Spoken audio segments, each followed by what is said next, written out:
Hoy nos desplazamos a Almonacid, en la provincia de Toledo, pero estamos a unos 400 metros del sur del municipio, en un cerro. Desde aquí el pueblo parece pequeño, casi frágil, y entonces se entiende por qué este lugar fue elegido. Nos encontramos en el castillo de Almonacid. Desde esta altura se domina el horizonte, en todas sus direcciones, y en la Edad Media, ver antes significa sobrevivir. Quien controlaba la altura, controlaba el territorio. El castillo de Almonacid es de origen musulmán, y la primera vez que se menciona en los documentos data del año 848, en plena época del Andalus. En aquel momento, este enclave formaba parte del sistema defensivo que protegía la ciudad de Toledo. No lo levantaron para impresionar, lo levantaron para resistir. Cada piedra tenía su función, cada muro estaba pensado para la defensa. Y lo más impresionante sigue siendo el entorno. El paisaje apenas ha cambiado. Las colinas y campos abiertos que vigilaban los soldados musulmanes y cristianos son prácticamente los mismos que vemos hoy. Y confluyen al Andalus, la conquista cristiana, reformas medievales, guerras modernas, abandono y memoria.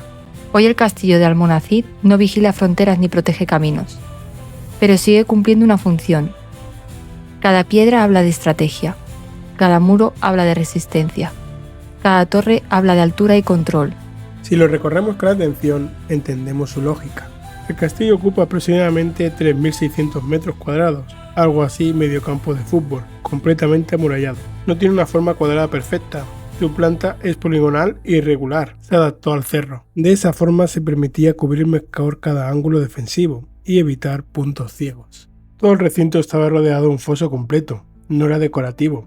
Obligaba al enemigo a frenar y a exponerse antes de ni siquiera tocar una piedra del castillo. Posee 5 torres, 2 cuadradas y 3 cilíndricas. Una de ellas lamentablemente en 2025 se derrumbó por causa del temporal, lo cual provocó mucha tristeza en el pueblo y en todos los amantes de los castillos. El resto a día de hoy están semiderruidas. Las más cuadradas pertenecen a las fases más antiguas.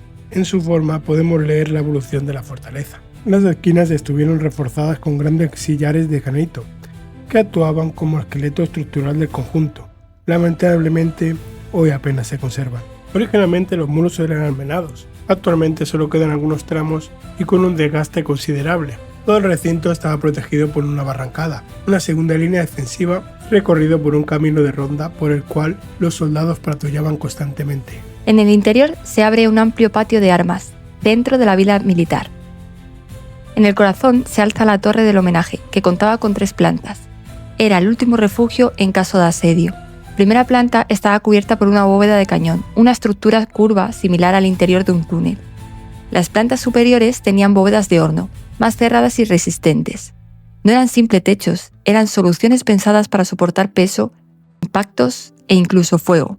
En el patio aún afloran restos de aljibes, grandes depósitos subterráneos donde se almacenaba agua de lluvia. Sin agua no hay resistencia posible. También se conservan restos de silos excavados para guardar grano. El castillo estaba preparado para aguantar semanas o incluso meses aislados del exterior. Durante los siglos X y XI, esta fortaleza cumplió el papel de vigilancia y control estratégico. Desde aquí se supervisaban caminos, movimientos de tropas y cualquier amenaza que se aproximara.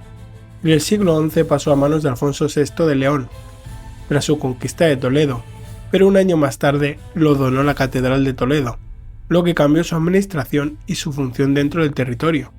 Con el paso de los años la fortaleza quedó anticuada y en el siglo XIV el arzobispo Pedro Tenorio impulsó reformas importantes.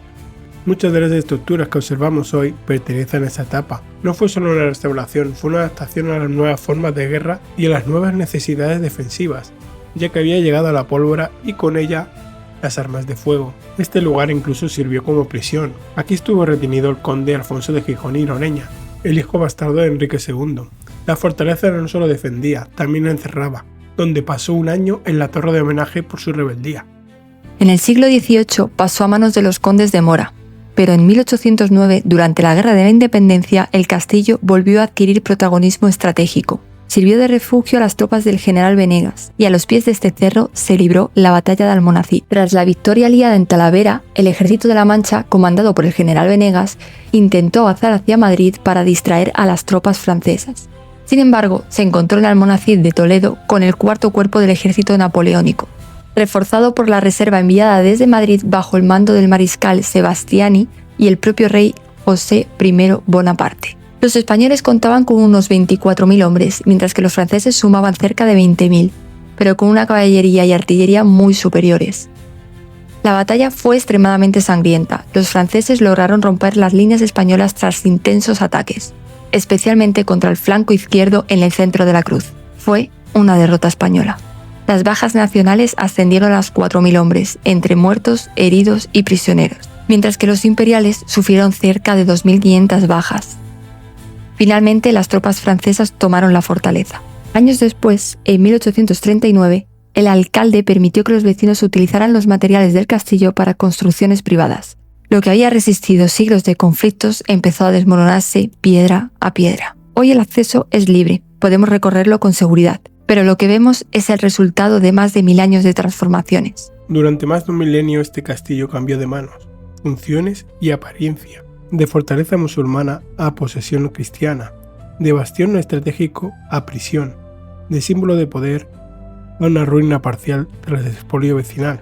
Hoy se conserva como ruina consolidada, pero sin reconstrucción total. Eso nos permite observar tal como ha llegado hasta nosotros: muros erosionados, torres abiertas y restos de aljibes. Gracias a ello podemos observar cómo evolucionó la arquitectura militar medieval y cómo la geografía condiciona la defensa. Pero no todo en este lugar son documentos y estructuras. También existen relatos transmitidos por generaciones. Durante años, los vecinos de Almonacid han hablado de supuestos pasadizos secretos que conectarían las fortalezas con el pueblo. Se decía que servían como rutas de escape durante los asedios. Realmente no hay pruebas arqueológicas que confirmen su existencia, pero la leyenda sigue viva. En noches de viento fuerte, algunos aseguran escuchar sonidos extraños entre las torres abiertas al cielo.